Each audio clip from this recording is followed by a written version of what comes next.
why would you ever pay taxes now in the case of Roth conversions? Hey, welcome back to the channel. This is Craig Weir again. Glad that you're here with us. By the end of this short video, I promise I'm going to reveal how paying taxes now can lead to millions of dollars in savings and a lot greater financial freedom for you in retirement. So a lot of people say to me, I see a lot of comments on our social media and YouTube posts that say, look, why would anybody willingly pay taxes today when you could defer them for years? And they kind of wear that as a badge of honor. Well, I've learned this and it's worked for me my whole life, and I'm never going to pay taxes earlier. I'm going to always just wait and pay them at the last possible time. I remember one guy saying, there's this misconception that deferring taxes in an IRA is always better. And to get to the point where you're ready to start transitioning to a different phase of your life, then I would say, yeah, tax deferral is always great. I don't know that I would suggest it over a Roth if you could start all over and do it all over again. But that's the common misconception, is that you should always defer and leave it deferred.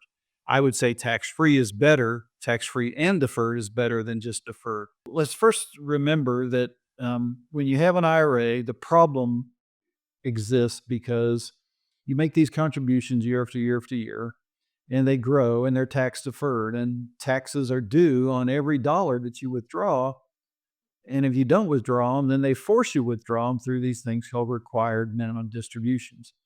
So I call that kind of a tax domino effect. So you got these RMDs that begin when you're 73 and they grow each year. That increases your taxable income, pushing you into a higher bracket. Now your Social Security becomes more taxable, and your Medicare premiums through something called IRMA also rise for Part B and Part D. And at the end of the day, then it ends up leaving your heirs with this huge tax bill as they receive their inheritance. A recent client had about $1,750,000 in an IRA, and they were going to have like $2 to $3 million in taxable RMDs over their lifetime. But there's a big advantage when you do these Roth conversions. A Roth conversion is you take money from the traditional IRA to a Roth IRA. You pay taxes upfront, which is kind of the angst of a lot of people, and you do it at today's rates. Once those funds are converted, they're going to grow tax-free, tax-deferred, with no required minimum distributions, and any withdrawals that you make are totally tax-free. Now, there are some 5-year rules that I'll caveat here so I don't get beat up in the comments below. But as long as you're 59 and a half years old when you do the conversions, 100% of the amount you converted is immediately available for withdrawal without any tax or penalty. The earnings on that conversion can't be withdrawn until 5 years later. But if you convert $1 million today, let's say more realistically, you convert $200,000 today, you can turn around and next week you can pull out $200,000 with no penalty or any problems, as long as you're at least 59 and a half years old when you did the conversions. So the big opportunity right now is you get to lock in today's rates. Up until the most recent election, we had this risk that rates were going to go back up. President-elect Trump has said he's going to extend that Tax Cut Job Act. So we know for maybe at least another 4 years anyway, we got these lower rates. So converting now instead of waiting for what happens to the next administration is probably a really big deal. But the bigger deal is the long-term benefits that come to you. You eliminate your required minimum distribution, so you have no forced distributions or added taxable income.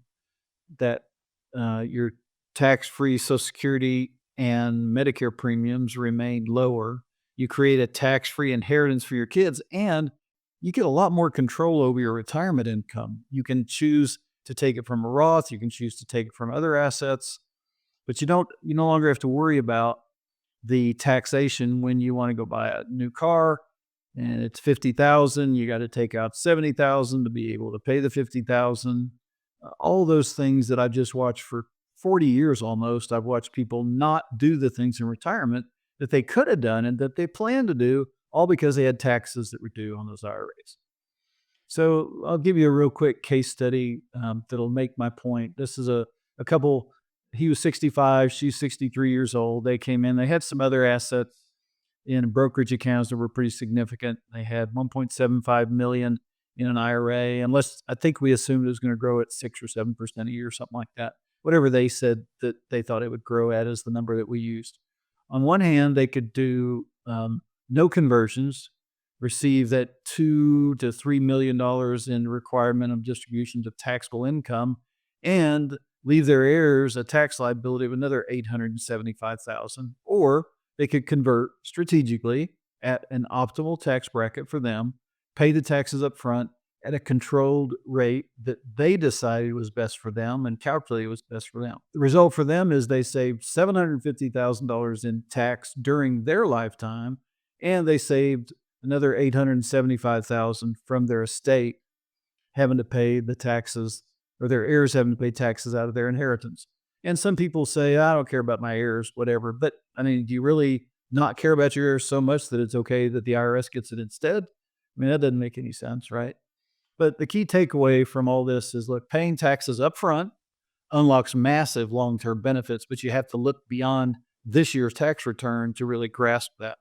And some of our clients, I mean, they got some really hefty tax bills that they're paying for a few years, but the big picture is they end up saving millions of dollars over their lifetime, or avoiding millions of dollars of taxes over their lifetime is probably a better way to say it. But there's also kind of an emotional financial impact, right? So you get to kind of reframe your decisions about pay tax now is really kind of an investment in your future.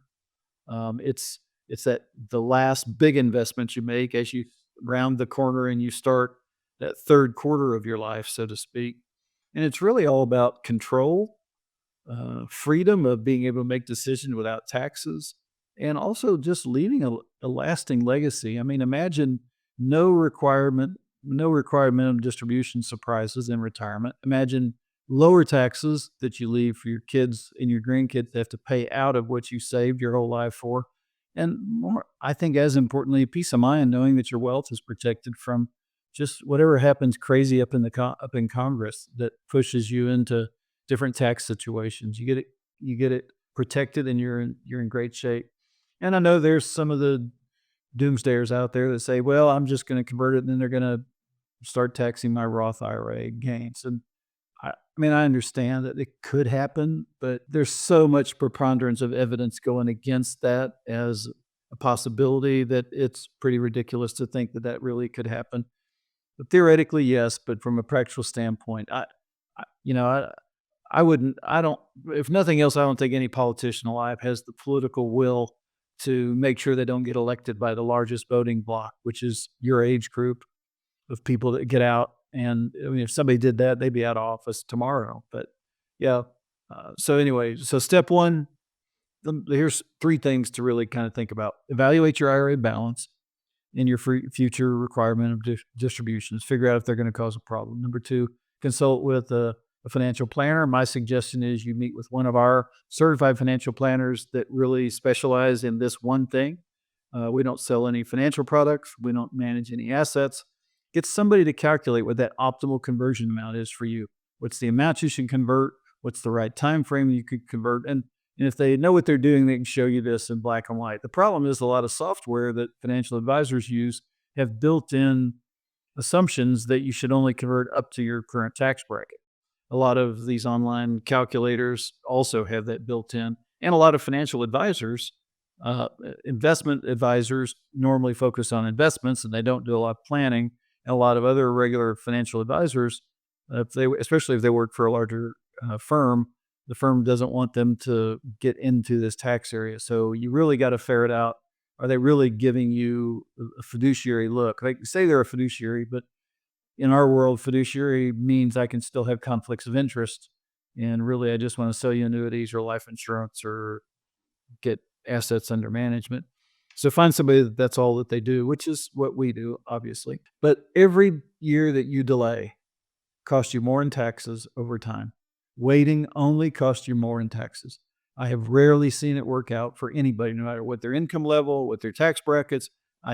It is a anomaly that there's any circumstance that you could lay out that we could put on paper, put the math and say, yeah, you're better to wait. Here's in summary: pay taxes now on Roth conversion. It may feel like a hit, but it's really a hit worth taking for huge savings.